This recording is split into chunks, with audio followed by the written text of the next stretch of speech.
सुबह का वक्त था। शताक्षी की आंख जल्दी खुल गई थी। वो तैयार होकर सभी के लिए नाश्ता तैयार करती है, फिर शिव मंदिर चली जाती है आरती करने। शताक्षी का मन अभी भी बहुत परेशान था शामवीर जी की बीमारी के बारे में सुनकर, इसलिए वो बिना किसी को बताए मंदिर आ गई थी। मंदिर दूर नहीं था, घर के सामने ही था, तो वो थोड़ी देर में ही वहां पहुंच जाती है। शताक्षी मंदिर के अंदर जाती है तो मंदिर के पंडित जी देखकर उसे बोले, अरे शताक्षी बेटा, तुम कितना समय हो गया तुम्हें देखे हुए, सुना है तुम्हारी शादी हो गई है। शताक्षी बोली, जी पंडित जी, बस 2 दिन पहले ही यहाँ आई थी सबके साथ बाबा के घर। फिर वो बोली, बाबा आज की आरती मैं करूं? तो पंडित जी बोले, हाँ बेटा क्यों नहीं, तुम्हारी आवाज सुने हुए तो कितना समय हो गया, हर कोई तुम्हारे ही बारे में पूछता था तुम्हारे जाने के बाद। फिर शताक्षी मंदिर में गाने लगती है, ईश्वर सत्य है, सत्य ही शिव है, शिव ही सुंदर है, जागो उठकर देखो जीवन ज्योत उजागर है, सत्यम शिवम सुंदरम, ईश्वर सत्य है, सत्य ही शिव है, शिव ही सुंदर है, सत्यम शिवम सुंदरम। राम अवध में, काशी में शिव कहा, वृंदावन में दया करो प्रभु देखो इनको, हर घर के आंगन में राधा मोहन शरणम, सत्यम शिवम सुंदरम। शताक्षी के भजन गाने से मंदिर में सभी लोग इकट्ठा हो जाते हैं और शताक्षी के साथ भजन गाने लगते हैं। वही घर में सभी मंदिर की घंटियों और शताक्षी के भजन से जाग चुके थे। शिवांग, राशि और शामवीर जी समझ गए थे ये और कोई नहीं बल्कि शताक्षी ही है। सभी उठकर मंदिर में जाते हैं और आरती में शामिल हो जाते हैं। शताक्षी के भजन खत्म होते ही वो मंदिर से जाने के लिए पलटती है तो देखती है सभी वही खड़े थे। उनको देखकर वो मुस्कुरा देती है। पंडित जी सभी को प्रसाद देते हैं। शामवीर जी को देखकर शताक्षी उनके गले से लग जाती है और फिर पूछती है, बाबा अब आप कैसे हैं, तबीयत ठीक है ना? तो शामवीर जी बोले, हाँ बेटा ठीक है, तुम लोग परेशान मत हो। फिर शताक्षी सबका मूड खराब न हो इसलिए बोली, अरे जल्दी चलिए सब, आज मैंने नाश्ते में बहुत कुछ बनाया है सबके लिए। शिवांग शताक्षी को ही देख रहा था कैसे उसने इतनी बड़ी बात को जानने के बाद भी बाबा के सामने खुद को शांत रखा और अभी भी सबका मूड खराब न हो इसलिए सबके लिए नाश्ता बनाया। उसने उसका हाथ पकड़ लिया। शताक्षी ने उसे देखा, फिर हल्का सा मुस्कुरा दिया। फिर सभी घर आ गए। सभी के नाश्ता करने के बाद रवि बोला, शताक्षी अब मैं और रोज चलते हैं, तुम्हें कुछ भी जरूरत हो तो मुझे बता देना। ये सुनकर शताक्षी बोली, अरे रवि कहाँ चले, अभी तो हम सब साथ घूमने जाएंगे, तुम दोनों भी हमारे साथ चल रहे हो ओके? रवि बोला, पर ये तुम लोगों का फैमिली टाइम है so just enjoy it. Shatakshi बोली, तुम भी तो हमारी फैमिली हो। शामवीर जी भी बोले, हाँ बेटा रुक जाओ, हमारे साथ 1-2 और। रवि ने सबकी बात मानकर रुकने के लिए हाँ कर दी। फिर शताक्षी बोली, अब जल्दी जल्दी सब तैयार हो जाइए, हम फैमिली पिकनिक पर जा रहे हैं। शताक्षी की बात पर सभी खुश हो गए। सभी रेडी होने चले गए थे। वही शताक्षी शामवीर जी के कमरे में जाती है और उनकी दवाई देखकर उन्हें देते हुए कहती हैं, बाबा ये लीजिए आपकी दवा। शामवीर जी दवाई खाते हुए बोले, माफ करना शताक्षी बेटा, लेकिन मैं तुम्हें परेशान नहीं करना चाहता था इसलिए तुम्हें कुछ भी नहीं बताया। शताक्षी बोली, कोई बात नहीं बाबाजी, हुआ लेकिन अब सब ठीक होगा, हम साथ में करेंगे जैसे पहले किया करते थे। शमीर जी फिर मुस्कुरा देते हैं और अपने बेड के साइड में रॉड से कुछ निकालते हैं। उनके हाथ में 2 लॉकेट थे। शामवीर जी एक उसे देती हुए बोले, ये मैंने कुछ टाइम पहले बनवाया था तेरे और राशि के लिए। शताक्षी किट लेकर देखती है, संवित दिलवाला था उसके अंदर, उसके बाबा और माँ की फोटो लगी थी। ये देखकर उसकी आंखें भर आई। शामवीर जी बोले, मैं रहूं या न रहूं लेकिन इसमें हमेशा मेरा और तेरी माँ का आशीर्वाद रहेगा, और फिर उसे सीने से लगा लेते हैं। शताक्षी भी उन्हें गले लगा लेती है। तभी राशि आकर बोली, अकेले अकेले बातें कर रहे हो आप दोनों, और बाबा सारा प्यार सिर्फ शताक्षी को मुझे नहीं। तो शामवीर जी बोले, तू भी आजा। दोनों शामवीर जी के गले लग जाती है। रुद्रांग और शिवांग दोनों ही बाहर से ये सब देख रहे थे। दोनों खुश थे कि शामवीर जी और शताक्षी राशि ठीक है। फिर सभी निकल पड़ते हैं घूमने काशी विश्वनाथ मंदिर और मणिकर्णिका घाट के लिए। श्रेया बोली, मैं तो यहाँ पहली बार आई हूँ, मुझे बहुत अच्छा लग रहा है। उसे देखकर अभिनव बोला, और मुझे तुम बहुत अच्छी लग रही हो। ये सुनकर श्रेया शर्मा जाती है। ईशान और भाव्या भी एक साथ चल रहे थे। ईशान बोला, मेरा तो मन है बस तुम्हारे साथ यूं ही चलता रहूं। सभी फिर यूं ही बातें करते हुए मंदिर पहुंच जाते हैं और दर्शन के बाद घाट पर बोटिंग के लिए आ जाते हैं। सभी बोट पर बैठ जाते हैं और नाव चलाने वाला नाव चलाने लगता है। चलती हुई बोट से आदित्य को मस्ती सूझती है और वो नदी से थोड़ा पानी लेकर रिया पर डालने वाला था कि रिया बचकर साइड हो जाती है और सामने बैठे करण पर पानी की छींटे पड़ जाती है। करण आदित्य की ये हरकत देखते ही खुद के ऊपर आए पानी के छींटों को साफ करता है और आदित्य को देखकर बोलता है, आदित्य ये क्या था? तो आदित्य मासूम सा चेहरा बनाकर बोला, भाई सता मैंने नहीं किया, मैं तो रिया के ऊपर। वो कुछ बोलता उससे पहले ही करण भी उसके ऊपर पानी फेंक देता है। करण के पानी फेंकते ही आदित्य भी कहाँ रुकने वाला था, वो बोला, अच्छा तो अब खेल के मूड में हो आप, रुको बताता हूँ। और वो दोनों ऐसे ही एक दूसरे को भिगाने लगे। ये देखकर सभी हंस रहे थे तो आदित्य और करण ने एक दूसरे को इशारा किया।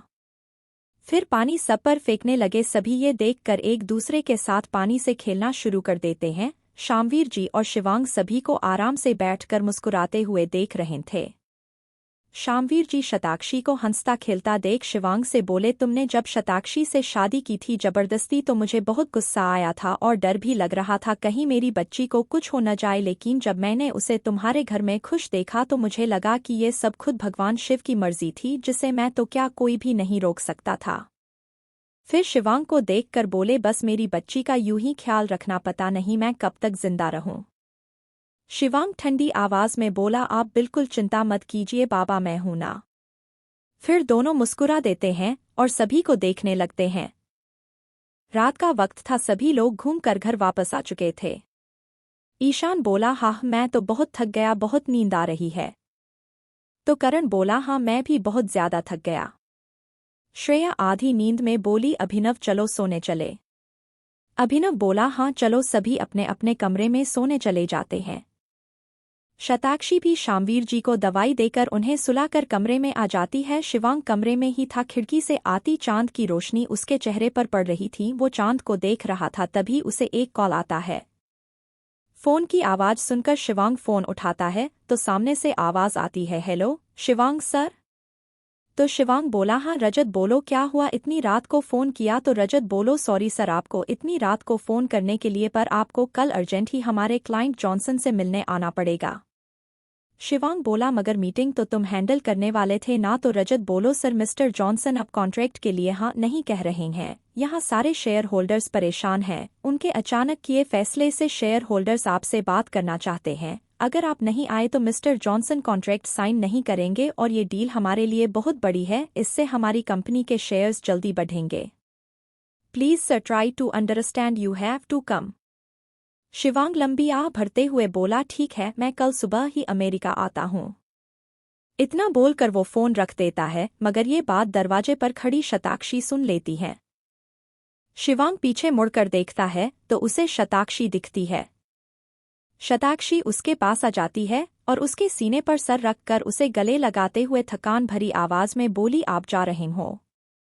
तो शिवांग बोला, हाँ अर्जेंट है वरना नहीं जाता। शताक्षी अपना सर उठाकर उसे देखती है और बोलती है, कितने दिन के लिए जा रहे हो आप? तो शिवांग बोला, कुछ पता नहीं अभी।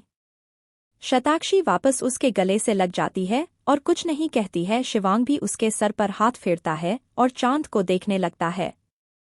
शिवांग बोला, मुझे कुछ सुनना है। तो शताक्षी पूछती है, क्या सुनना है? तो शिवांग बोला, कोई गाना, और उसे देखने लगता है।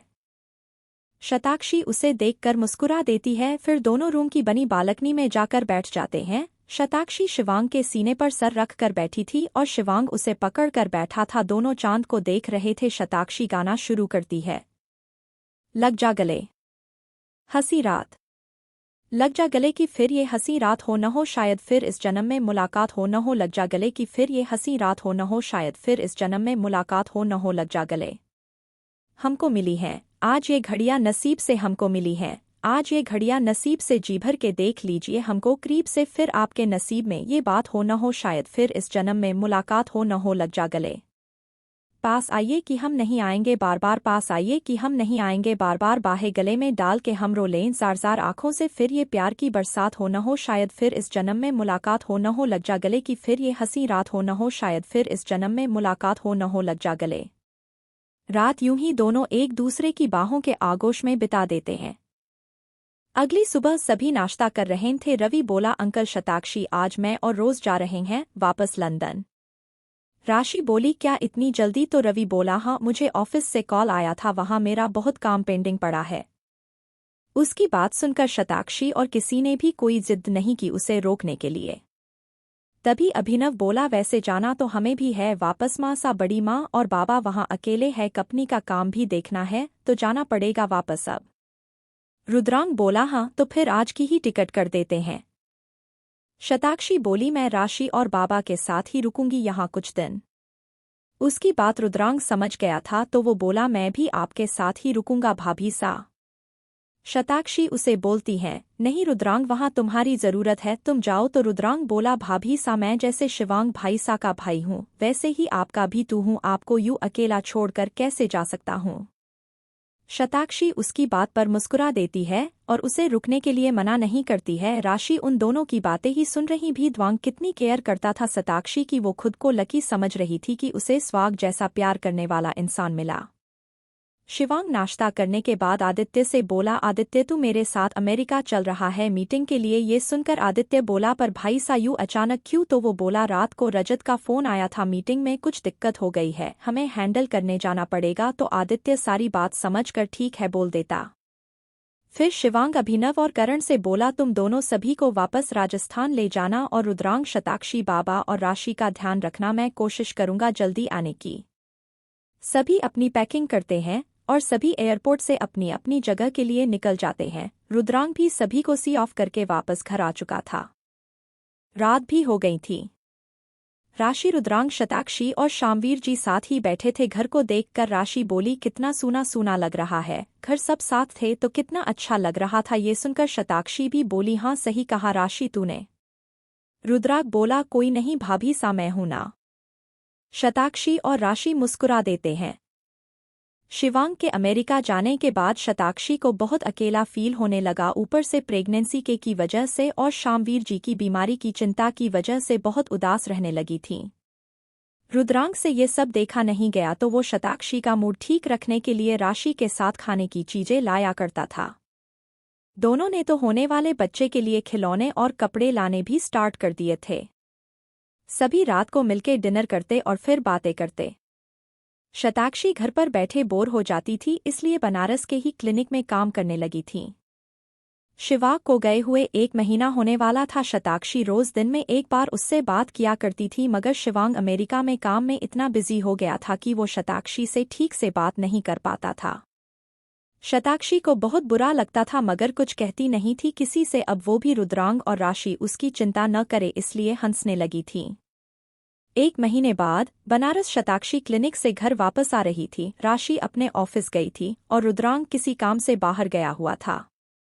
रात का वक्त था। शताक्षी घर में आते हुए इधर उधर देखकर बोली, बाबा आ। बाबा कहाँ है आप? देखिए, मैं आपके लिए आपकी पसंद का रामू चाचा से चाट लेकर आई हूँ, आप खाएंगे न तो खुश हो जाएंगे। वो सामान हॉल में रखी टेबल पर रख देती है और किचन की तरफ जाने लग जाती है। वो देखती है किचन में कोई नहीं था। वो सोचती है जरूर बाबा कमरे में होंगे। वो ऊपर जाती है। शामवीर जी के कमरे में जाकर जब शताक्षी देखती है तो वही सुन होकर खड़ी रह जाती है और कुछ नहीं बोलती है। 1 महीने बाद बनारस शताक्षी क्लिनिक से घर वापस आ रही थी। राशि अपने ऑफिस गई थी और रुद्रांग किसी काम से बाहर गया हुआ था। रात का वक्त था। शताक्षी घर में आते हुए इधर उधर देखकर बोली, बाबा आ। बाबा कहाँ है आप? देखिए, मैं आपके लिए आपकी पसंद का रामू चाचा से चाट लेकर आई हूँ, आप खाएंगे न तो खुश हो जाएंगे। वो सामान हॉल में रखी टेबल पर रख देती है और किचन की तरफ जाने लग जाती है। वो देखती है किचन में कोई नहीं था। वो सोचती है जरूर बाबा कमरे में होंगे। वो ऊपर जाती है। शामवीर जी के कमरे में जाकर जब शताक्षी देखती है तो वही सुन होकर खड़ी रह जाती है और कुछ नहीं बोलती है। शताक्षी ने कुछ ऐसा देख लिया था जो वो कभी नहीं देखना चाहती थी। शामवीर जी कमरे में जमीन पर गिरे हुए थे। वो खुद को संभालते हुए भागते हुए उनके पास जाती है और नीचे बैठकर उन्हें उठाने की कोशिश करती है। वो धीरे से बोलती है, बाबा उठिए ना, क्या हो गया है? आप उठ क्यों नहीं रहे हो? प्लीज उठिए ना बाबा। लेकिन शामवीर जी नहीं उठते हैं। वो अपने कांपते हाथों से शामवीर जी की सांसें चेक करती है। उसका दिल वही धक से रह जाता है जब उसे पता चलता है शामवीर जी की सांसें नहीं चल रही थी। वो जोर से चिल्लाती है, बाबा आ नहीं आप हमें छोड़कर नहीं जा सकते बाबा, और वो फूट फूट कर वही रोने लगती है। फिर खुद को संभालते हुए शिवांग को फ़ोन करती है, मगर शिवांग का फ़ोन बंद आ रहा था। फिर वो राशि को कॉल करती है और सब बता देती है। राशि तुरंत ही रुद्रांग के साथ घर आ जाती है। अभी तक रुद्रांग ने भी राजस्थान में राठौर हवेली में सबको ये खबर पहुंचा दी थी। आधी रात बीत चुकी थी, सुबह होने को थी। शताक्षी राशि शामवीर जी के मृत पड़े शरीर के पास बैठी हुई थी। दोनों ही बहुत बड़े सदमे में थी। दोनों के ऊपर से माँ बाप का साया अब उठ चुका था। दोनों ही अनाथ हो चुके थे। रुद्रांग राशि और शताक्षी को संभाल रहा था। शिवांग का अभी तक कोई कॉल नहीं आया था। रात की ही फ्लाइट से सभी लोग बनारस आ चुके थे। घर के बाहर बॉडीगार्ड खड़े थे। अंदर राजश्री, देवकी, प्रभात आ चुके थे। अभिनव, आदित्य, भाव्या, जूही, श्रेया, रिया भी आ गए थे। राजश्री शताक्षी और राशि के पास बैठकर उन्हें संभाल रही थी। देवकी भी उनके पास ही बैठी थी। राशि रोए जा रही थी। देवकी उसे सीने से लगाकर चुप कराए जा रही थी। सभी को पता था शामवीर जी के पास ज्यादा वक्त नहीं बचा था, मगर अचानक कुछ ऐसा ही जाएगा, किसी की अंदाजा तक नहीं था। सुबह होते ही शामवीर जी को शमशान घाट के जाने की तैयारी की गई। शताक्षी के कंधे पर राशि ने सर रखा हुआ था। पंडित जी बोले, शव को ले जाने का वक्त हो गया है। ये सुनते ही रुद्रांग, करण, आदित्य और अभिनव शामवीर जी को कंधा देने जाते हैं तो शताक्षी बोली, रुकिए। राशि भी उठ जाती है। शताक्षी बोली, मैं भी चलूंगी, अपने बाबा के शव को अग्नि में और राशि देंगे। ये सुनकर सभी हैरान हो जाते हैं। आसपास खड़े पड़ोसी एक दूसरे से बात करने लगते हैं। एक औरत बोली, ये कैसे आग दे सकती हैं, ये तो लड़की है, ये काम तो बेटों का होता है न। शताक्षी किसी की नहीं सुनती है। उसके घरवाले भी उसका साथ देते हैं। सभी शमशान घाट पहुंच चुके थे। पंडित जी मंत्र पढ़ रहे थे। फिर शताक्षी मटकी लेकर चारों तरफ घूमती है शामवीर जी के शव के पास और फिर मटकी गिरा देती है, जिसके बाद राशि और शताक्षी दोनों मिलकर उनको अग्नि देते हैं। सभी की आंखें नम थीं। शताक्षी और राशि को शामवीर जी के साथ बिताए हर पल याद आ रहे थे। दोनों कमजोर नहीं बनना चाहती थी। शताक्षी राशि को संभालती है और खुद को भी, ताकि उसके अंदर पल रहे बच्चे को कोई नुकसान न हो। शाम को सभी घर वापस आ जाते हैं। सब खामोश बैठे हुए थे। राशि शताक्षी की गोद में सो रही थी। वो रोते रोते ही गई थी। राजश्री रुद्रांग से थोड़ा सख्त आवाज में बोली, शिवांग कहाँ है? इतना सब हो गया और उसने एक भी बार यहाँ का हाल चाल पूछना जरूरी नहीं समझा। तभी घर के दरवाजे से किसी की आवाज आती है, माँ सा, मैं इधर हूँ। राजश्री उस तरफ देखती है, वहां और कोई नहीं, शिवांग ही था। सभी लोग शिवांग को देख रहे थे। शिवांग को देखकर शताक्षी के अंदर एक गुस्सा जाग उठा था। वो गुस्सा जो उसके अंदर इतने दिन से था। शिवांग के पास इतना भी टाइम नहीं था कि वो उसके बारे में पूछे। शामवीर जी जा चुके थे और वो अब आ रहा था। शिवांग सबके पास आ जाता है, फिर शताक्षी को देखता है और उसका हाथ पकड़ने की कोशिश करता है, मगर शताक्षी अपना हाथ उससे छुड़वाते हुए कहती है, हाथ मत लगाना मुझे। शिवांग उसके इस बिहेवियर से हैरान था। मुझे पता है तुम मुझसे नाराज होंगे, मुझे नहीं पता था, जैसे ही पता चला मैं तुरता गया, मुझे माफ कर दो। शताक्षी कुछ नहीं बोलती है और वहां से अपने कमरे में चली जाती है। वो रुद्रांग को बोलकर जाती है कि राशि को शताक्षी के कमरे में सुला दे। सभी लोग भी शिवांग से थोड़ा नाराज थे। सभी अपने कमरे में चले जाते हैं। रात हो चुकी थी। शताक्षी अपने कमरे में खिड़की के पास खड़ी थी। राशि बिस्तर पर सो रही थी। तभी शिवांग कमरे में आ जाता है। शिवांग शताक्षी को देखकर उसके कंधे पर हाथ रखता है। शताक्षी पीछे पलटकर देखती है। शिवांग वहां खड़ा था। वो उसे देखकर बोली, आप यहाँ क्या कर रहे हैं? चले जाइए प्लीज। शिवांग उसे समझाने के लिए बोला, शताक्षी सुन तो मेरी बात। तभी शताक्षी बोली, क्या सुनूं? मैं आपकी ये सुनूं कि आपकी जब सबसे ज्यादा जरूरत थी मुझे तो आप मेरे पास नहीं थे। आप तो ये भी भूल गए मेरे अंदर एक नन्ही जान पल रही है, आपने तो उसके बारे में पूछना भी जरूरी नहीं समझा। शताक्षी शिवांग से अपना हाथ छुड़ाने की कोशिश करती है, मगर शिवांग उसका हाथ पकड़कर उसे अपने आस खींच लेता है और बोलता है, माना की थी मेरी गलती, लेकिन मैंने ये जानबूझकर नहीं किया। और तुम्हारी तबीयत कैसी है? तुम कैसी हो? सब मुझे पता रहता था। बाबा के यूं अचानक जाने का गम तो मुझे भी है, मुझे भी दुख है। मैं उनके अंतिम समय में उनके साथ नहीं था, लेकिन उनसे किया वादा निभाऊंगा, तुम्हारा और राशि का हमेशा ख्याल रखूंगा। शताक्षी भी नरम पड़ गई थी। उसकी आंखों से आंसू निकलने लग गए थे। वो उसके गले से लग गई और रोने लगी। शिवांग उसको संभालने लगा और उसे रोने दिया। 6 महीने बाद राजस्थान अजमेर। अरे भई जल्दी जल्दी तैयारी करो, इतना धीरे धीरे काम क्यों कर रहे हो? देव की जल्दी से ये सामान रख दो। ये आवाज़ और किसी की नहीं, राजश्री की ही थी। देवकी हंसते हुए बोलती है, अरे जीजी सा थोड़ा तो आराम कर लीजिए, शताक्षी की गोद भराई की इतनी खुशी है आपको। राजश्री मुस्कुराते हुए हवेली की सजावट देखती है, फिर देवकी को देखती है और बोलती है, तुझे नहीं बता सकती देवकी मुझे कितनी खुशी, हमारे घर में किलकारियां गुजेंगी, अब मैं दादी तू छोटी दादी बनेगी, कोई हमें भी पूरे हवेली में दौड़ आएगा।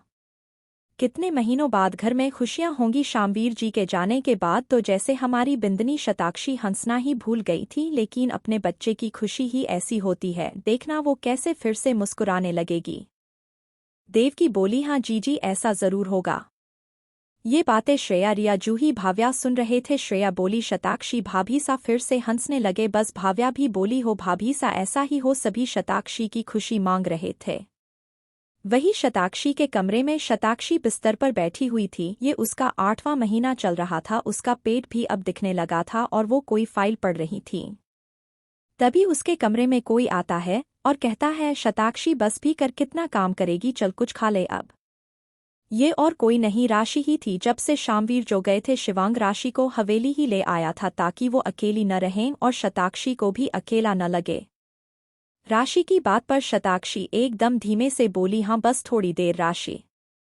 तभी राशि उसके हाथ से फाइल छीनते हुए बोली, कोई काम नहीं, बोला ना माना कि तू डॉक्टर है, लेकिन अभी तुझे खुद रेस्ट की जरूरत है समझी, और ये ले तेरे लिए फ्रूट्स लाई हूँ, खा ले इसे। शताक्षी बोली, नहीं मेरा मन नहीं है राशि। राशि प्लेट टेबल पर रख देती है और उसके बगल में बैठकर बोली, शताक्षी कब तक ऐसा चलेगा, बाबा चले गए हैं, उन्हें जाने से कोई नहीं रोक सकता था, मगर तेरे पास जो अभी है तू उसे क्यों गवा रही है, ये प्रेगनेंसी का वक्त तेरे। शिवांग जीजू उसके पेट पर हाथ रखकर बोली, और इस नन्ही जान का भी तू खुद के साथ नहीं इस बच्चे के साथ बुरा कर रही है। और शिवांग जीजू जब से तू वापस आई है तू उनसे ठीक से बोलती तक नहीं, प्लीज अपने रिश्तों को संभाल शताक्षी, कहीं सब कुछ खत्म न हो जाए। राशि फिर आगे बोली, फ्रूट्स खा लेना, मैं जाती हूँ, और हाँ कल तेरी गोद भराई है तो नीचे आ जाना साड़ियाँ पसंद करने। शताक्षी कुछ नहीं बोलती है और बाहर खिड़की की तरफ देखने लगती है। वो 6 महीने पहले के उन लम्हों को याद करती है जब शताक्षी पूरी तरह टूट चुकी थी। उसके बाबा के जाने के बाद शिवांग ने उसे संभाल रखा था। अभी शताक्षी अपने पेट पर हाथ रखती है और नम आंखों से बोली, माफ कर देना बेबी, मम्मा बहुत बुरी हैं, उन्होंने सिर्फ अपने बारे में सोचा, इतने टाइम तक आपको और आपके पापा को इतना हर्ट किया, लेकिन अब नहीं, अब मम्मा आपको और पापा दोनों के खुश रखेगी, और अपने बहते आंसू को पोंछ लेती हैं। शताक्षी अच्छे से राशि के लाए हुए फ्रूट्स खाती है और फिर कमरे से बाहर आई जाती है। वो जा ही रही थी कि तभी रुद्रांग भी अपनी फाइल लेते हुए वहां से ही जा रहा था। शताक्षी को जाता हुआ देखकर रुद्रांग बोला, भाभी सा। शताक्षी पीछे पलटती है और मुस्कुराते हुए बोली, हाँ देवर जी बोलिए। रुद्रांग हैरान हो जाता है, शताक्षी आज मुस्कुरा रही थी और उसे देवर जी बोल रही थी, वो भी खुश था। उसे खुश देखकर वो मुस्कुराते हुए बोला, कहाँ जा रही हो आप भाभी सा? शताक्षी बोली, नीचे जा रही हूँ, कल गोद भराई है न, साड़ी लेनी है। रुद्रांग बोला, चलिए मैं आपको नीचे ले चलता हूँ, आपको अकेले नीचे नहीं जाना चाहिए। शताक्षी मुस्कुरा देती हैं। रुद्रांग उसका हाथ पकड़कर उसे संभालते हुए नीचे ले जाने लगता है। शताक्षी बोली, वैसे देवर जी आप कहे तो कल मेरी गोद भराई के साथ आपकी सगाई भी करवा दे, फिर राशि मौसी के साथ साथ चाची भी बन जाएगी। शताक्षी को खुद को ऐसे छेड़ता देख रुद्रांग शर्मा जाता है। वो बोलता है, क्या भाभी सा आप भी? शताक्षी बोली, सच कह रही हूँ, कल ही आप दोनों की सगाई भी करवा देते हैं और भाव्या ईशान की भी। रुद्रांग फिर ठीक है बोल देता है और उसे सबके साथ बैठाकर वहां से काम के लिए निकल जाता है। शताक्षी राजश्री के पास बैठ जाती है। राजश्री बोली, अच्छा हुआ बेटा तू आ गई, चल अब अपनी पसंद की साड़ी चुन ले अच्छी सी। वही बैठी राशि, श्रेया, रिया, भाव्या, जूही बैठी हुई थी। रिया शताक्षी को देखकर बोली, भाभी सा आप मेरी पसंद की साड़ी पहनना, ये देखिए मैंने आपके लिए कितनी प्यारी साड़ी ली है। रिया के हाथ में हल्के गुलाबी रंग की बहुत अच्छे आर्टवर्क वाली साड़ी थी। तभी भाव्या बोली, नहीं भाभी सा आप ये वाली पहनिएगा, कितनी प्यारी है, ये साड़ी नीले रंग की आप पर बहुत जचेगी।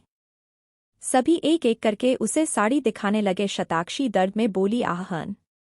उसे देखकर सभी घबरा गए। राजश्री बोली, क्या हुआ बिंदनी? तो शताक्षी हंसते हुए बोली, कुछ नहीं माँ सा, इन सबके शोर से बेबी भी लात मार रहा है। सभी फिर मुस्कुराने लगे। रात को सभी खाना खाकर अपने कमरे में सोने चले जाते हैं। शताक्षी भी कमरे में लेटी हुई थी और कोई किताब पढ़ रही थी। तभी कमरे में शिवांग आ गया। वो काफी थका हुआ लग रहा था। वो बिस्तर पर बैठी शताक्षी को आराम से किताब पढ़ता देख थोड़ा सा खुश और उदास भी होता था। वो खुश था कि शताक्षी ठीक थी, लेकिन दुखी था क्योंकि शताक्षी अब पहले की तरह उससे बातें नहीं किया करती थी। वो टेबल पर रखा पानी पीता है, फिर बाथरूम में फ्रेश होने चला जाता है। शताक्षी शांति से बैठो हुई थी। वो उसके जाने के बाद खुद से बोलती है, माफ करना शिवांग जी, अब तक आपको इतना अकेला रखा, लेकिन अब नहीं, मैं अब आपको बिल्कुल उदास नहीं होने दूंगी। शिवांग फ्रेश होकर आता है। उसने हल्के गुलाबी रंग का कुर्ता और पजामा पहना हुआ था। उसके बाल गीले थे। शताक्षी उसे ही तिरछी नजर देखती है और मन में बोलती है, कितने हैंडसम लग रहे हैं। शिवांग टेबल पर खाना रखा देखता है। वो बैठ जाता है। रोज का यही था, वो आता था और अकेले ही खान खाकर सो जाता था। उसने पहले बहुत कोशिश की थी कि शताक्षी उससे बोले, खुश रहें, हंसे, लेकिन कुछ भी ऐसा नहीं हुआ। शताक्षी उसे देखती है और उसके पास धीरे धीरे कदमों से चलने लगती है। शताक्षी शांति से बैठी हुई थी। शिवांग के जाने के बाद खुद से बोलती है, माफ करना शिवांग जी, अब तक आपको इतना अकेला रखा, लेकिन अब नहीं, मैं अब आपको बिल्कुल उदास नहीं होने दूंगी। शिवांग फ्रेश होकर आता है। उसने हल्के गुलाबी रंग का कुर्ता और पजामा पहना हुआ था। उसके बाल गीले थे। शताक्षी उसे ही तिरछी नजर देखती है और मन में बोलती है, कितने हैंडसम लग रहे हैं। शिवांग टेबल पर खाना रखा देखता है। वो बैठ जाता है। रोज का यही था, वो आता था और अकेले ही खान खाकर सो जाता था। उसने पहले बहुत कोशिश की थी कि शताक्षी उससे बोले, खुश रहें, हंसे, लेकिन कुछ भी ऐसा नहीं हुआ। शताक्षी उसे देखती है और उसके पास धीरे धीरे कदमों से चलने लगती है। शिवांग जो खाना खाने बैठा ही था, वो शताक्षी को बेड से उठता देख अपनी जगह से उठता है और नर्म लहजे में बोलता है, कहाँ जा रही हो, मुझे बताती, मैं ले चलता। फिर वो उसके पास आकर उसका हाथ पकड़ता है तो शताक्षी वहीं रुक जाती है और उसे प्यार से देखने लगती है। शिवांग उसे रुकता देख पूछता है, बोलो कहाँ जाना है, रुक क्यों गई? शताक्षी उसकी आंखों में देखती है और बोलती है, कैसे शिवांग जी, कैसे आप कैसे कर लेते हैं ये? शिवांग बोलता है, क्या हुआ, मैंने क्या किया?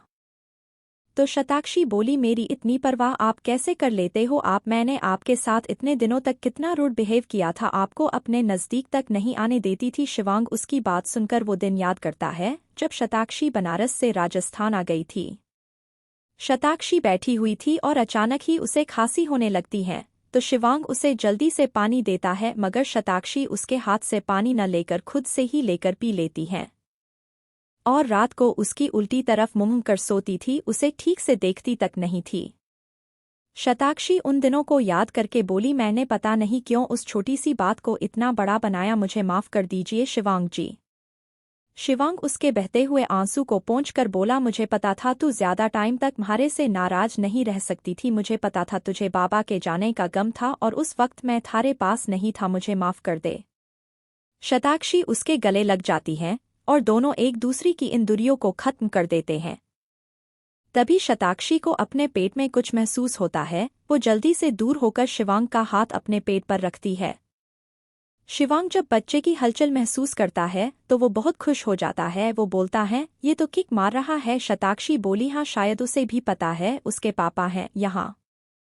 दोनों फिर मुस्कुरा देते हैं और शिवांग फिर से शताक्षी के पेट कान लगाकर सुनने लगता है। शताक्षी उसे देखकर हंसने लगती है।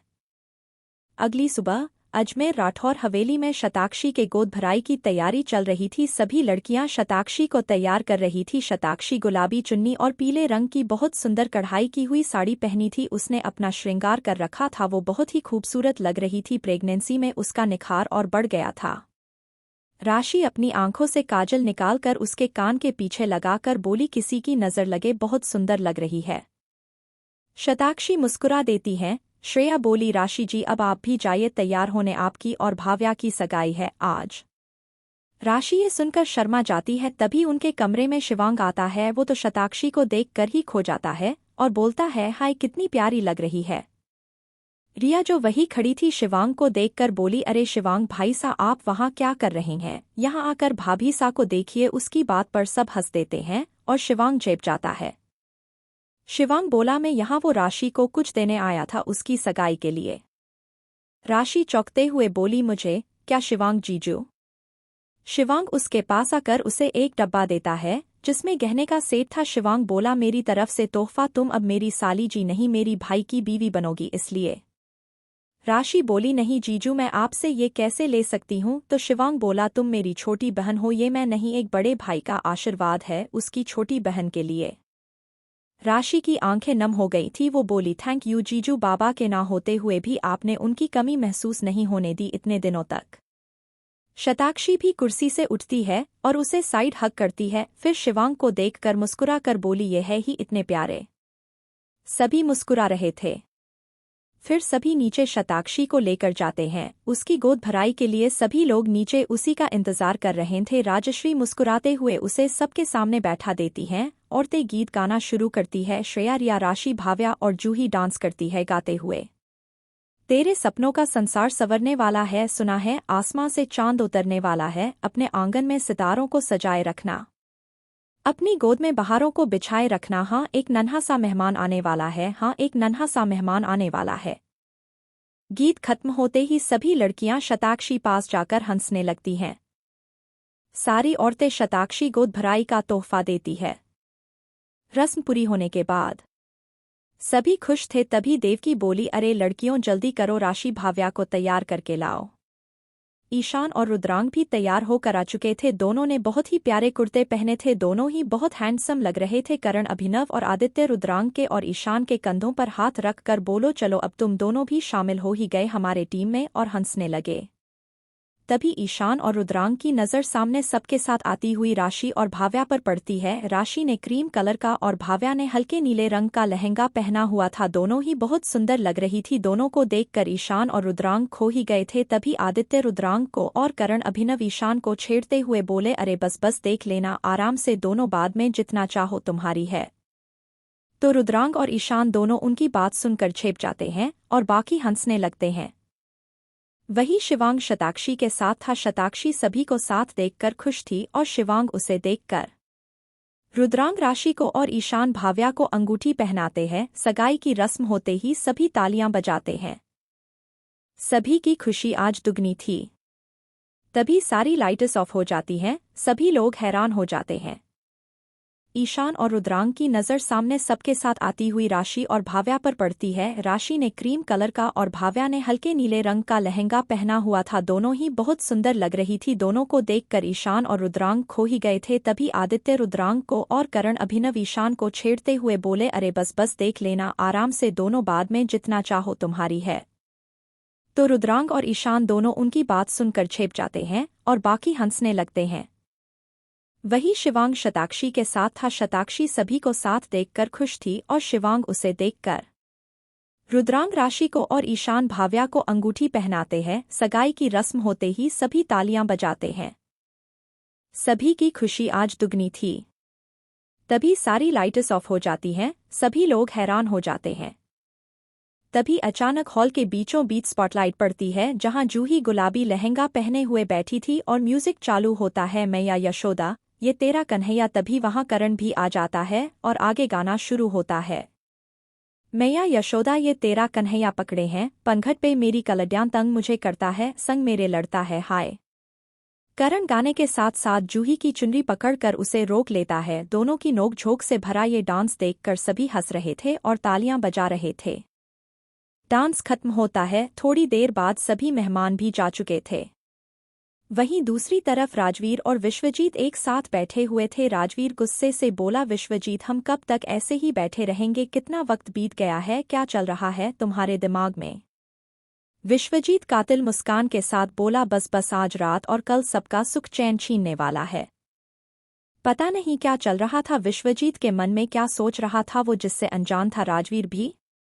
वही रात के वक्त शताक्षी और शिवांग बालकनी में झूले पर बैठे हुए थे। शताक्षी शिवांग के बाहों में थी। वो बोली, अच्छा शिवांग जी हमारे बेबी का हम क्या नाम रखेंगे। तो शिवांग मुस्कुराकर बोला, अगर लड़की हुई तो उसका नाम हम शिवाक्षी रखेंगे और लड़का हुआ तो शिवाक्ष। शताक्षी उसके चेहरे को देखकर मुस्कुराते हुए बोली, ये तो हमारे नाम को जोड़कर बनता है। शिवांग बोला, तभी तो बोला, दोनों एक दूसरे को देखकर मुस्कुरा देते हैं। तभी शताक्षी गुनगुना शुरू करती है, हम्मम पिया तो से नैना लागे रे जाने क्या अब होगा आगे रे, पिया तो से नैना लागे रे जाने क्या अब होगा आगे, रात को जब चांद चमके जल उठे तन मेरा, मैं कहूँ मत करो चंदा इस गली का फेरा हो, रात को जब चांद चमके जल उठे तन मेरा, मैं कहूँ मत करो चंदा इस गली का फेरा। शिवांग को सुकून था फिर से शताक्षी को अपने पास देख और अपने आने वाले बच्चे की खुशी भी। रात यूं ही बीत जाती है। अगली सुबह राठौर हवेली शताक्षी को शिवांग नीचे लेकर आ रहा था। देवकी शताक्षी को देखकर बोलो, बिंदनी आजा, नाश्ता लग गया है। शताक्षी को चेयर पर बैठाकर शिवांग भी बैठ जाता है। तभी ईशान भी वहां आ जाता है। राजश्री बोली, ईशान आ जाओ बेटा, तुम भी नाश्ता कर लो। सभी साथ बैठे थे। शताक्षी खाने को देखती है। राजश्री ने बहुत कुछ अच्छा बनवाया था, लेकिन फिर भी शताक्षी का मन नहीं हुआ वो खाने का। श्रेया शताक्षी को कुछ ना खाते हुए बोली, भाभी सा क्या हुआ आपको, आप कुछ खा क्यों नहीं रही? तो शताक्षी बोली, मेरा मन नहीं कर रहा है ये खाने का। तो राजश्री बोली, अच्छा तो बेटा ये ब्रेड टोस्ट दूं? शताक्षी ना में सिर हिला देती है। राशि बोली, तो ये आलू के पराठे खा ले, ये तो तेरे फेवरेट। मगर शताक्षी उसके लिए भी मना कर देती है। रिया बोली, तो कॉर्नफ्लेक्स दूं भाभी सा? शताक्षी वो भी नहीं खाती है। सभी कुछ न कुछ शताक्षी को खाने के लिए देते रहें। तो प्रभात जी बोले, अरे बस भी करो तुम लोग, देखो शताक्षी बेटी कितना परेशान हो गई है, उसे जो खाने का मन है उसी को बताने दो। तो अभिनव बोला, हाँ भाभी सा आप ही बताइए आप क्या खाएंगी? तो शताक्षी सोचती है, फिर बहुत क्यूट सा फेस बनाकर बोली, गोलगप्पे। उसकी बात पर सभी एक साथ बोले, गोलगप्पे। शताक्षी सिर हाँ में हिला देती है। तो राजश्री हंसते हुए बोली, ठीक है अभी बनवाती हूँ। थोड़ी देर बाद शताक्षी के लिए गोलगप्पे आते हैं और गोलगप्पे देखते ही शताक्षी जल्दी से गोलगप्पे लेकर खाने लगती हैं। शताक्षी को सुकून से खाता देखकर सभी खुश थे। खाने के बाद शताक्षी बोली, आप लोग सच में कितना प्यार करते हैं मुझसे, मेरे नखरे भी कैसे आराम से झेल लेते हैं। देवकी उसके सर पर हाथ रखकर बोली, तुम हमारी बेटी भी तो हो। शताक्षी मुस्कुरा देती हैं। फिर शिवांग बोला, अच्छा चलो तुम्हारे चेकअप के लिए हॉस्पिटल जाना है हमें। शताक्षी बोली, फिर से हॉस्पिटल? राजश्री उसे प्यार से बोली, हाँ बेटा जाना तो पड़ेगा न, जरूरी है। तुम आओगी तो तुम्हारे लिए जलेबी तैयार रहेगी। शताक्षी खुश होते हुए बोली, जलेबी? ठीक है मैं जल्दी जाती हूँ और जल्दी आती हूँ, आप जलेबी तैयार रखना। राजश्री बोली, हाँ ठीक है बाबा जाओ अब। राशि, भाव्या, श्रेया, रिया सभी बोलते हैं, जल्द आना भाभी सा।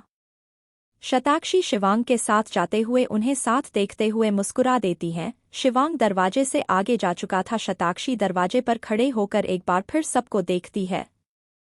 सभी उसे ही जाते हुए देख रहे थे। वो राजश्री, देवकी, प्रभात जी, रुद्रांग, राशि, भाव्या, ईशान, जूही, करण, श्रेया, अभिनव, रिया, आदित्य को देखती है। पता नहीं क्यों लेकिन उसे कुछ तो अजीब लग रहा था, मानो जैसे कुछ उससे दूर जाने वाला हो, कुछ तो उसे रोक रहा था वहां से जाने से। शताक्षी फिर सभी को एक बार और देखती है और शिवांग के साथ चाली जाती है। शिवांग के साथ साथ उसके बॉडीगार्ड भी थे। शताक्षी शिवांग निकल पड़ते हैं हॉस्पिटल के लिए। हॉस्पिटल दूर होने की वजह से उन्हें पहुंचने में थोड़ा टाइम लग रहा था। वो अभी एक सुनसान सड़क पर थे जहां आस पर बस जंगल था। तभी अचानक से कहीं से शिवांग के पीछे चल रही गाड़ी, जिसमें शिवांग के आदमी थे, वो ब्लास्ट हो जाती है। एक जोर के धमाके के साथ उसमें बैठे आदमी दूर जाके गिरते हैं। शिवांग और शताक्षी एक पल के लिए अचानक हुए इस हमले से घबरा जाते हैं। शिवांग गाड़ी रोकने को कहता है ड्राइवर को और शताक्षी को गाड़ी में रुकने का कहकर निकल जाता है बाहर। शिवांग बाहर निकलकर देखता है मगर आसपास कोई भी नहीं था। उसके साथ उसके बाकी बचे आदमी भी इधर उधर देखते हैं मगर उन्हें कोई नजर नहीं आता। तभी जंगल से बहुत सारे आदमी काले कपड़े पहने हुए अपने हाथ में बंदूक लिए बाहर आते हैं। शिवांग समझ चुका था ये सब उसके ही किसी दुश्मन की नई चाल थी उसे मारने की, लेकिन वो अनजान था इस बात से कि वो लोग उसे नहीं, उसके बच्चे और बीवी को मारने आए थे। शताक्षी फिर सभी को एक बार और देखती है और शिवांग के साथ चाली जाती है। शिवांग के साथ साथ उसके बॉडीगार्ड भी थे। शताक्षी शिवांग निकल पड़ते हैं हॉस्पिटल के लिए। हॉस्पिटल दूर होने की वजह से उन्हें पहुंचने में थोड़ा टाइम लग रहा था। वो अभी एक सुनसान सड़क पर थे जहां आस पर बस जंगल था।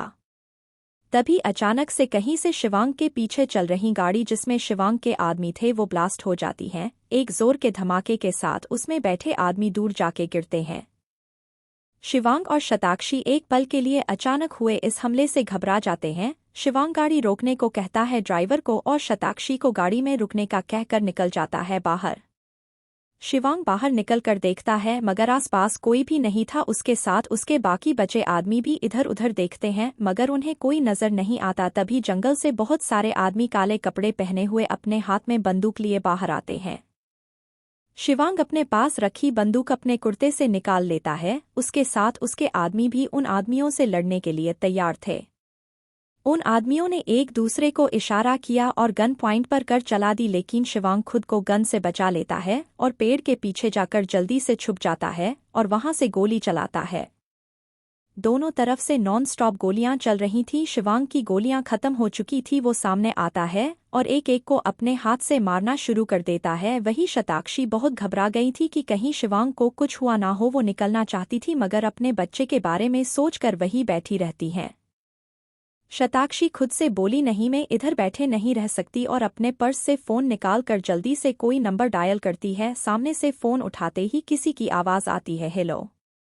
शताक्षी जल्दीबाजी में बोलती है, आप जल्दी यहाँ हॉस्पिटल के पास जो जंगल पड़ता है वहाँ आ जाइए। शिवांग जी पर किसी ने हमला किया है, प्लीज़ जल्दी आइए। सामने से ये सुनते ही तुरंत फ़ोन कट जाता है और शताक्षी बेचैन सी बस उस इंसान का इंतज़ार करने लगती हैं। वही शिवांग खून से लथपथ हो चुका था। वो बिना रुके सभी आदमियों को मारे जा रहा था। शिवांग के आदमी भी बचे नहीं थे, एक दो ही थे। शिवांग एक आदमी को जोर से उसके जबड़े पर मुक्का मारता है। उस आदमी का मुंह खून से लाल हो जाता है। शिवांग उसके पेट में मुक्का मारता है और उसे बेहाल कर देता है। तभी कोई पीछे से आकर शिवांग के सर पर जोर से मारता है। शिवांग अपना सर पकड़कर जोर से चिल्लाया, आह, और पीछे मुड़कर देखता है तो विश्वजीत उसके सामने खड़ा था। पीछे राजवीर और ईश्वर खड़े कातिल मुस्कान के साथ मुस्कुरा रहे थे। विश्वजीत बोला, अब आया उन पहाड़ के नीचे, और जोर से हंसने लगता है। शिवांग के सर से खून बहे जा रहा था। वो खुद को संभालता है और बोलता है, मुझे पता था ये तेरी ही कोई चाल होगी, लेकिन तू भूल गया। तू यहाँ किससे लड़ने आया है? शेर से। इस जंगल का असली शेर शिवांग सिंह राठौर।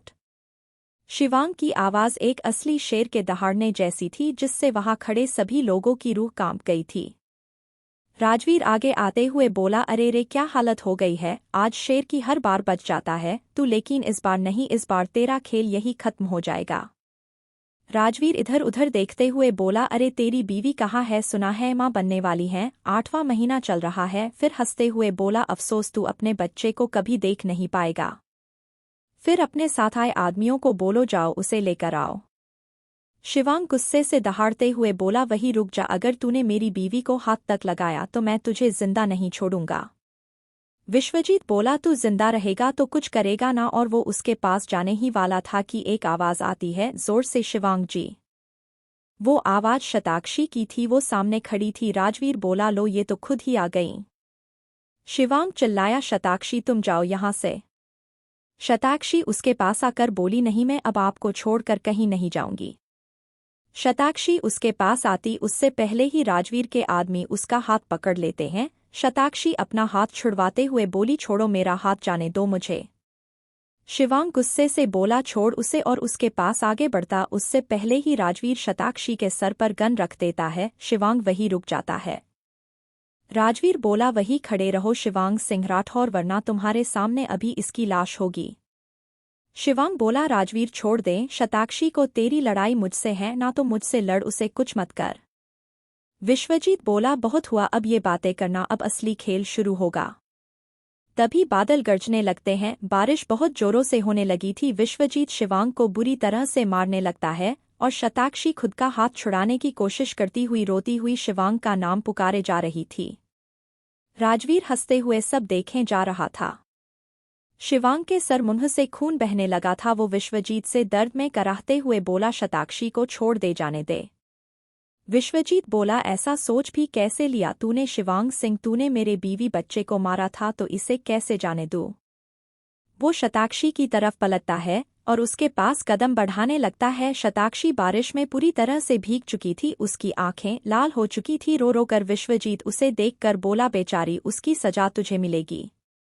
शताक्षी बोली, तुम ये गलत कर रहे हो, मेरे शिवांग जी किसी का खून नहीं कर सकते, उन्हें छोड़ दो। राजवीर दोनों को देखते हुए बोलो, वाह क्या प्यार है, दोनों की जान जाने वाली है, मगर दोनों ही एक दूसरे की चिंता कर रहे हैं, लेकिन अब तुम दोनों मरोगे। शिवांग ये सब देखकर जमीन पर से उठकर खड़ा होता है और पीछे खड़े आदमी से झटके से बंदूक छीन लेता है और विश्वजीत पर पॉइंट कर देता है। विश्वजीत ये देखकर बोला, शिवांग बंदूक नीचे रख दे, वरना ये लड़की अभी मारी जाएगी। शिवांग गुस्से से बोला, शताक्षी को जाने दे। विश्वजीत आदमी को इशारा करता है तो वो शताक्षी का हाथ छोड़ देता है। शिवांग शताक्षी को जाने के कहता है, लेकिन शताक्षी बोली, नहीं, मैं नहीं जाऊंगी आपके बिना। शिवांग उससे चिल्लाकर बोला, शताक्षी जाओ यहाँ से। शिवांग विश्वजीत के तरफ बढ़ता है और शताक्षी को देखकर कहता है, तुम्हें मेरी और हमारे बच्चे की कसम, जाओ यहाँ से।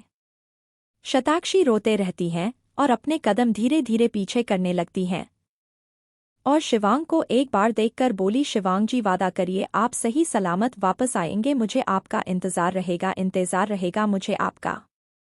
शिवांग उसे देखकर हाँ में सिर हिला देता है। शताक्षी जोर से होती हुई उस बारिश में कुछ भी न समझते हुए बस अपने पेट को पकड़े भागने लगती हैं। वही राजवीर गुस्से से विश्वजीत को देखकर बोला, ये तूने क्या किया विश्वजीत, तूने उसे जाने दिया, कितनी मुश्किल से हमारे हाथ आज ये मौका आया था। वो अपने ही गुस्से में बोलने लगा, कितनी मेहनत की थी तेरे अंदर वो गुस्सा नफरत पैदा करने के लिए ताकि तू इस शिवांग को मारे, लेकिन तूने उसकी बीवी को जाने दिया।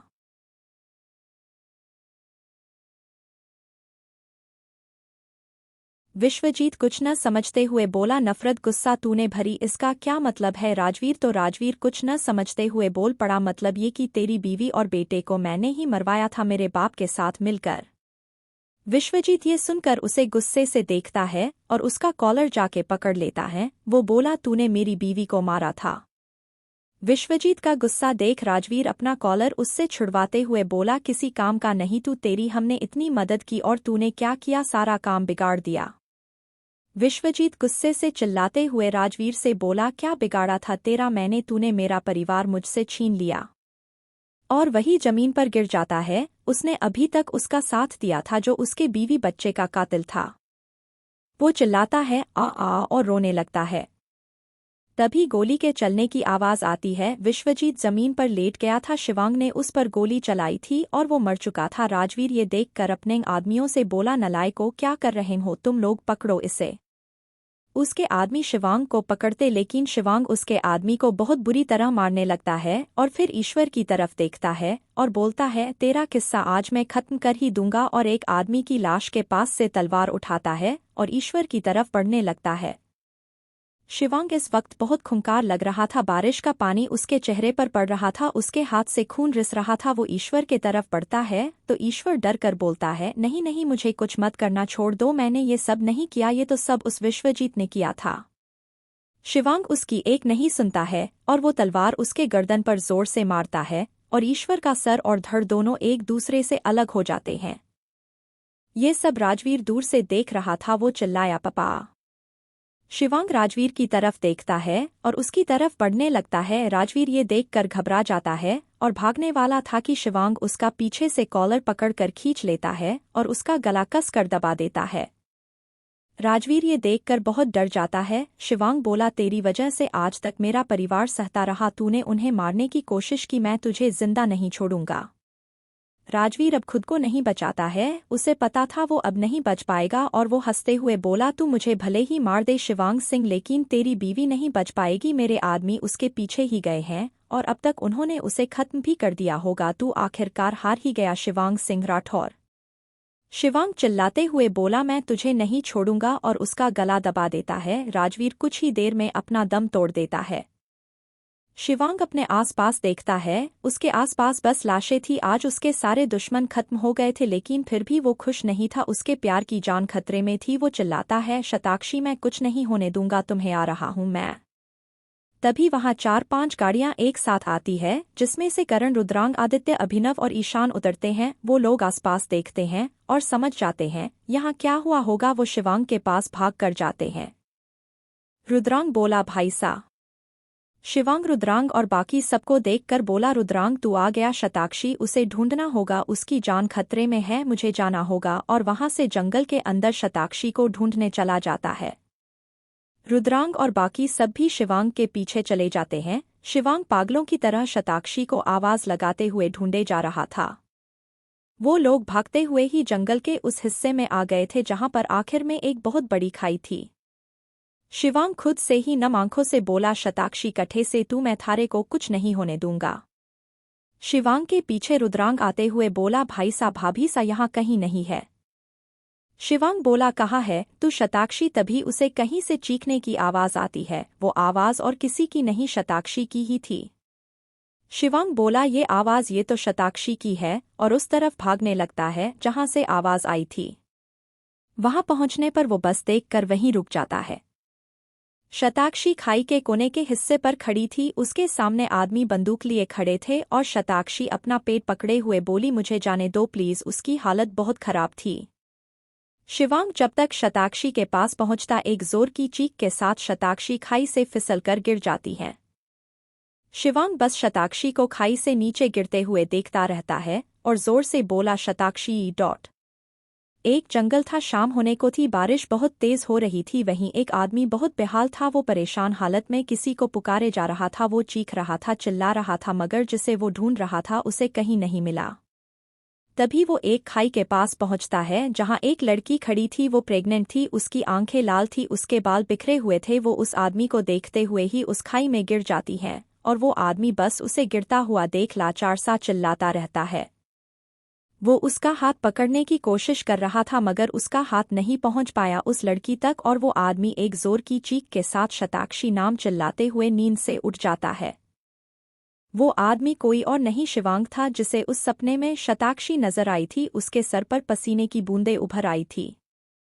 वो खुद का सर पकड़ लेता है, फिर बगल में रखी शताक्षी और उसकी फोटो फ्रेम उठाकर अपने हाथ में देखते हुए बोलता है, पूरे 2 साल हो गए शताक्षी, आज तक तुम्हारे को ना मिली। सब कहते हैं तुम्हारे को छोड़कर इस दुनिया से जा चुकी है, लेकिन म्हारे को यकीन है तू एक दिन जरूर वापस आएगी। और फोटो को सीने से लगाकर अपनी आंखें बंद कर लेता है। वहीं राजस्थान से मिलो दूर कश्मीर में एक बहुत ही सुंदर लड़की अपने घर में बहुत ही जल्दी में इधर से उधर घूम रही थी। उसने स्वेटर और पैंट पहन रखी थी, उसके बाल जुड़े में बंधे हुए थे। वो उन सादे कपड़ों में भी बहुत प्यारी लग रही थी। वो फोन पर भी बात कर रही थी। वो बोल रही थी, जी बस थोड़ी देर में आती हूँ, तुम संभाल लो कुछ देर। और फिर फोन रखकर किचन में दूध गर्म करके एक छोटी सी बोतल में डालती हैं और एक बहुत ही सुंदर कमरे में जाती हैं जहाँ सिर्फ खिलौने गुब्बारे बिखरे हुए थे। उसी कमरे में एक पालना था जिसमें एक छोटा सा बच्चा रो रहा था। वो बच्चा बिल्कुल उस लड़की की तरह ही था, छोटी सी आंखें, छोटे छोटे हाथ पैर, लाल हो रहे टमाटर जैसे गाल, रुई से भी सॉफ्ट थे। कोई एक बार उस बच्चे को देख ले तो नजर ही न हटे। वो लड़की जल्दी से उस बच्चे के पास आकर बोली, नहीं बेबी नहीं रोते, और गोद में उठा लेती है उसे चुप करवाते हुए वो बोली, मम्मा है न, बच्चा नहीं रोते, ये लो दूध पियो। लड़की बच्चे को दूध पिलाकर पालने में लेटा देती है और उसे प्यार से देखकर फिर रेडी होने चली जाती है। थोड़ी देर बाद वो एक बहुत ही सिंपल ऑरेंज कलर की साड़ी पहनकर आती है, उस पर खुले उसके लंबे बाल। वो बहुत ही सुंदर दिख रही थी। वो लड़की बेबी को अपनी गोद में लेकर घर से निकल जाती है। बाहर ही उसकी गाड़ी खड़ी थी। ड्राइवर डोर ओपन करता है और ड्राइवर उसके बैठते ही गाड़ी स्टार्ट कर देता है। थोड़ी देर बाद ही वो लड़की एक हॉस्पिटल के बाहर पहुंचती है। वो गाड़ी से उतरकर अंदर चली जाती है। हॉस्पिटल के अंदर जाते ही रिसेप्शन पर बैठी लड़की बोली, गुड मॉर्निंग शताक्षी मैम। वो लड़की और कोई नहीं, शताक्षी ही थी। शताक्षी जवाब में मुस्कुरा कर बोली, good morning miss Rita. Shatakshi baby के साथ लिफ्ट पर चढ़ती है और वहां से तीसरी मंजिल के एक केबिन में चली जाती है। कैबिन के अंदर टेबल पर एक नेम प्लेट रखी हुई थी जिस पर कार्डियोलॉजिस्ट मिस शताक्षी लिखा हुआ था। शताक्षी बेबी को कैबिन में ही रखे पालने के अंदर लेटा देती है। बेबी अभी भी सो रहा था। तभी शताक्षी के कैबिन में एक 32 साल का आदमी अंदर आता है। वो देखने में काफी अट्रैक्टिव था। उसने डॉक्टर की वाइट यूनिफॉर्म पहनी हुई थी। वो शताक्षी को देखकर बोला, गुड मॉर्निंग शताक्षी। शताक्षी अपना वाइट कोट पहनते हुए बोली, गुड मॉर्निंग राहुल। और फिर वो अपनी चेयर पर जाकर बैठ जाती है। राहुल पालने के पास जाकर बेबी को देखते हुए, हाय शिवू कितना प्यारा लग रहा है आज भी। फिर शताक्षी को देखकर बोला, बिल्कुल अपनी मम्मी की तरह। शताक्षी फाइल्स पढ़ते हुए बोली, राहुल तुम्हें सुबह सुबह कोई काम नहीं क्या? राहुल उसके पास आकर चेयर पर बैठते हुए फ्लर्टिंग करते हुए बोला, इतनी सुंदर चीज जब सामने हो देखने के लिए तो इंसान और क्या काम करे। शताक्षी कुछ बोलती उससे पहले ही पीछे से एक लड़की बोली, कभी काम भी कर लिया करो, हमेशा घूमते रहते हो। वो आवाज पीछे खड़ी अदिति की थी, शताक्षी की ही कलीग। अदिति को देखकर राहुल बोला, लो यहाँ भी आ गई, कभी तो अकेला छोड़ दिया कर माते। अदिति उसके पास आते हुए बोली, इस जन्म में तो पॉसिबल नहीं।